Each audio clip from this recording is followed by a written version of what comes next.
Welcome back to Data Center Battlegrounds. My name is Nate, and I'm going to be your host for a Sunday morning coffee chat.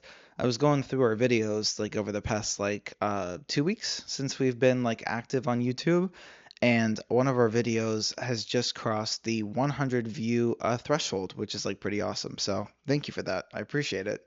The rest are doing, somewhat all right. 20 views, 40 views, 10 views. It just honestly like depends.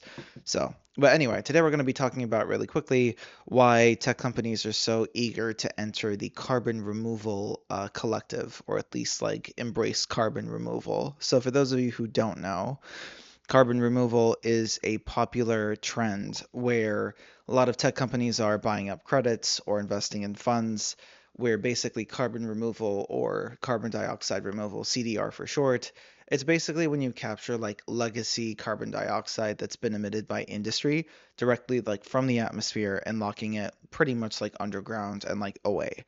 And so this idea of like carbon removal has been, I want to say it's been like a popular notion in like the climate community for like a couple of maybe decades at this point, like maybe two or three, I think. But the problem is that like there's like a lot of different challenges, I think. Like there's scalability, so like if we want to remove mass amounts of carbon from the atmosphere, like what's the best way to do it? There's like direct air capture where you have like large industrial fans that pull, ambient air through chemical filters to trap CO2, purify it, liquefy it, and then permanently store underground.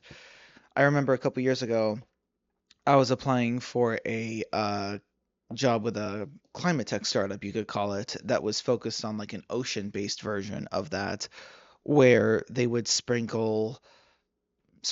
they would pretty much like dump some sort of like additive onto like a coastal beachfront, and then every time like the waves would crash down, it would sequester carbon from the atmosphere and store underground. It was interesting. Yeah, it was adding a specific substance to the ocean front to increase its capacity to absorb CO2. So anyway, you have like different vectors that you can use in carbon removal. Challenges include scalability, funding, of course, and just like I think maybe feasibility is like a climate change solution. So anyway, the reason why I'm bringing it up is because Anthropic made the news on June 17th, where they were joining Frontier, a carbon removal collective, contributing a 115 $915 million tranche of funding and marking its arrival as the first AI startup to join the group. So Frontier was founded by tech companies including Stripe, Google, and Shopify to help them fulfill their climate pledges. It's kind of an irony, don't you think? And there's one LinkedIn post that kind of like goes into this like a little bit. It's crazy that like a lot of like data centers now are like powered by natural gas and diesel generators, right? As like bring your own power generation. And that's not to say that like they're not also powered by nuclear, geothermal, solar, and wind. I'm not discrediting that, but it's interesting that like data centers and generative AI clearly has an environmental impact in some capacity. And then like you have these tech companies that think that the only way to offset that is like by investing in like carbon removal credits and then maybe power purchase agreements. But I mean, there's one LinkedIn post that I like that kind of goes into this. It's like, it's crazy how corporations think we are so naive to think that investing in carbon removal technologies does anything but increase CO2, air pollution, fossil fuel mining. I think you left out a word. CO2 pipelines, energy costs, health costs, climate costs, and total social costs. Instead, please do something useful. Invest in electrification, storage, and clean renewable energies to replace fossil fuels. Doing so actually reduces CO2, yet also eliminates air pollutants, CO2 pipes, fossil fuel mining, etc. So yeah, I mean, this person on or on LinkedIn thinks that carbon capture and synthetic direct air capture, so the stuff with the fans that we were talking about, are pretty much like useless.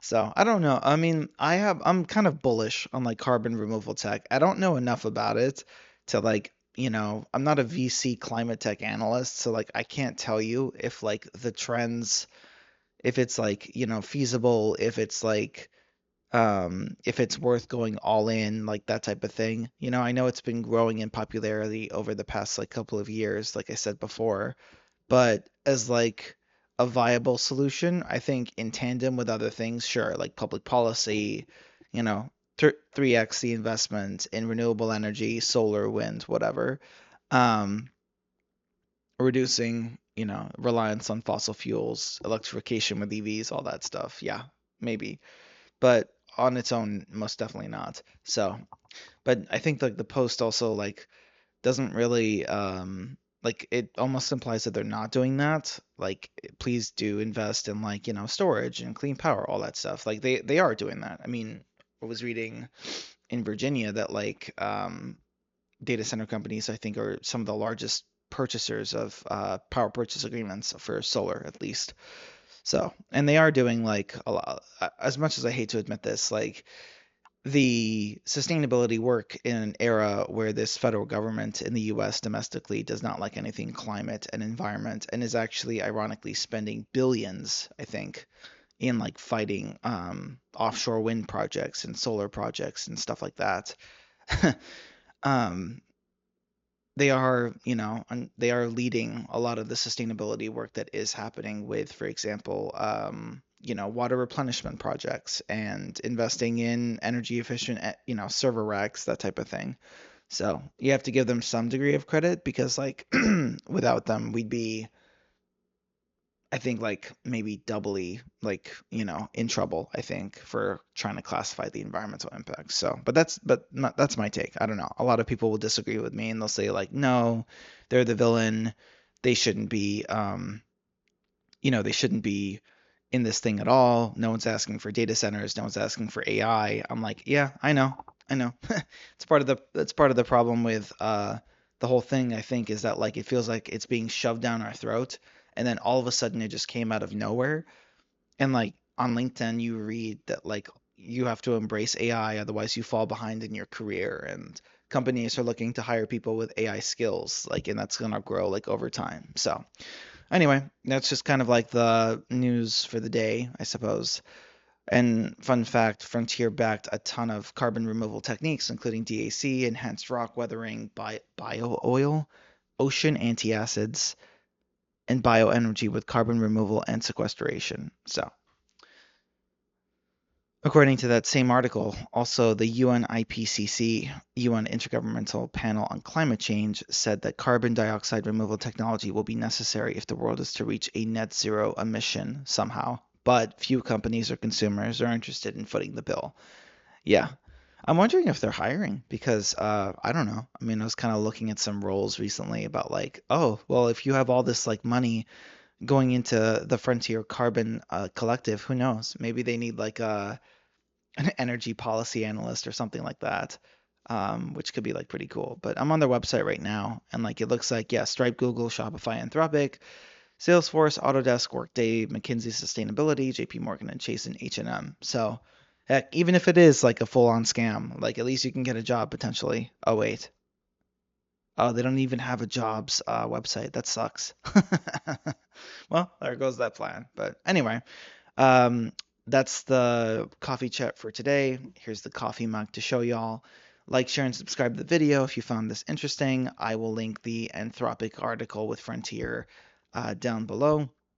And I'll see you pretty soon for today is Sunday, June 21st. I'll see you for our news media breakdown tomorrow. We've got quite a bit of videos that we filmed already, so hopefully you'll enjoy those. But appreciate all the support. Like, share, and subscribe if you can. Read the Climate Code newsletter that's coming out tomorrow morning at 7 a.m. And I'll see y'all later. Ciao. Have a good weekend.